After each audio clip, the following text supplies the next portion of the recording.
Hello, my name is Lauren, and I would like to start off this presentation by acknowledging and recognizing the Gakite, Musqueam, and Tsleil-Waututh First Nations, on whose traditional and unceded territories I learn, live, play, and work.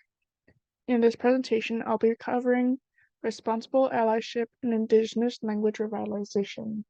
In my opinion, the first step that any potential ally should do is to analyze their motivations for getting involved.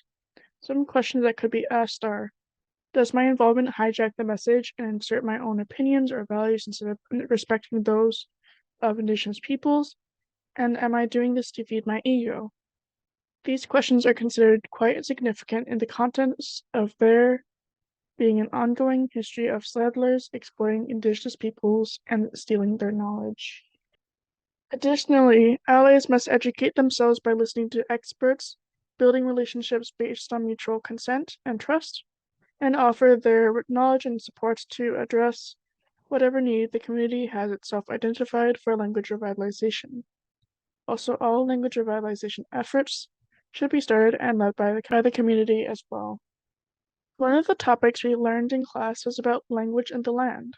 We learned that land-based education is important for Indigenous language learning at all age levels. Elders and knowledge keepers often state that there is an integral connection between Indigenous languages and the land from which they originate. Additionally, learners often report a deeper understanding of their languages when they are acquired through land-based learning practices. Another thing that we discussed was that many of the places that we live and work in are generally known by names that reflect colonialist histories and names despite being on many traditional and unceded territories of many Coast Salish nations. Despite this, most of these places have Hunkaminam names that predate colonial times and reflect different Coast Salish ways of understanding land and space. One example in which allies can take part to decolonize their knowledge is to learn and pronounce the traditional names of the lands and territories they live on. Through apps like SFU's Amish, allies can take walking tours to physically experience the landscape and the language of the local Coast Salish peoples and hopefully gain a deeper understanding and appreciation for the land in which they're guests on. A lot of what we learned in class ties into language education within an Indigenous view. Language revitalization often relies on not only the ability to document language, but to create ways for first language speakers to maintain their knowledge about their language so it can be passed down to future generations. Working in education can be a different process depending on the community, so it can be difficult for allies to be directly involved. While allies might not be working directly within schools, they can help by developing educational materials, advocating for more Indigenous teachers and staff to be hired, and ensuring that teachers have all the tools that they need in order to be successful. Some examples that I've come across in terms of language revitalization in education are from my high school. Hulkaminam was regularly implemented through assemblies, programs, and announcements. I remember learning how to do introductions in Hulkaminam, which incorporating saying who our families were and where we were from. It was really cool, and I hope I'll be able to participate in similar activities again soon. Another topic that is related to language education in many ways is the use of technology for language revitalization. This area offers many opportunities where allies can be involved and offer their skills such as coding and app development. These skills can help meet the needs of their community wherever they see fit. However, we also learned about predatory tech companies who approach and offer communities with deals to create seemingly helpful technological resources with them, only to charge millions of dollars in the process. Additionally, these resources might not be effective after a few years and might not be widely acceptable or accessible for most people in the community. Throughout the term, I've enjoyed discussing language and learning apps. Although they might be somewhat effective and fun, it might not be the best use of the community's energy and resources.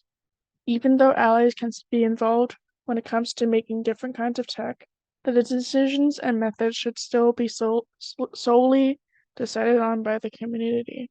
Language policy was another topic that we discussed in this class, which was quite frustrating, honestly.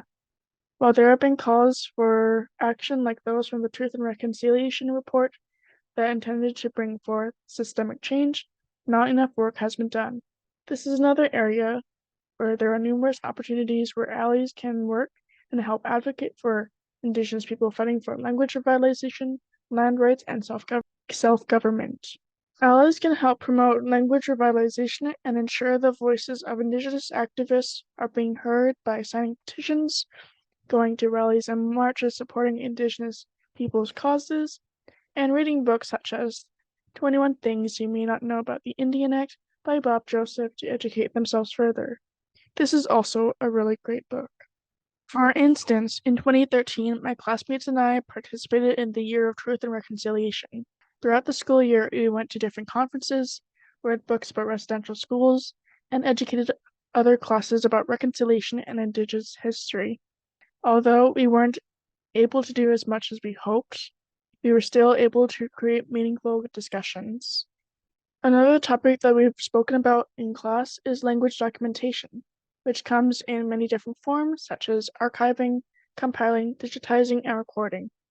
Each of these methods are used with the intention of preserving as much knowledge as possible so that future generations can access and learn from them. The process of language documentation often involves the work of elders and other first language speakers in the community. This is another area where an ally needs to be aware of the relevant protocols and ensure that if they're involving themselves in the process, they're followed closely and carefully.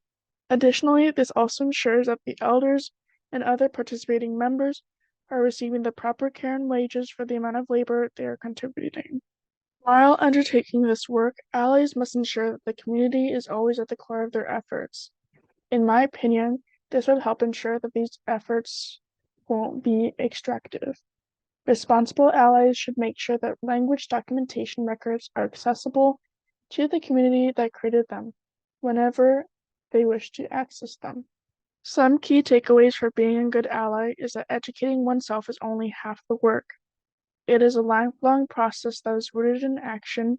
It requires humility and ongoing critical self-reflection. One tangible thing I can do is to participate in Indigenous events to further decolonize my mind and build more respectful and meaningful relationships with Indigenous people. In conclusion, many of the topics we've learned and discussed throughout the semester has enhanced my understanding of what it means to be a responsible ally in language revitalization. My own allyship will be guided by what we've learned together, and I'm excited to see what lies ahead in the future. Thank you for listening to my presentation.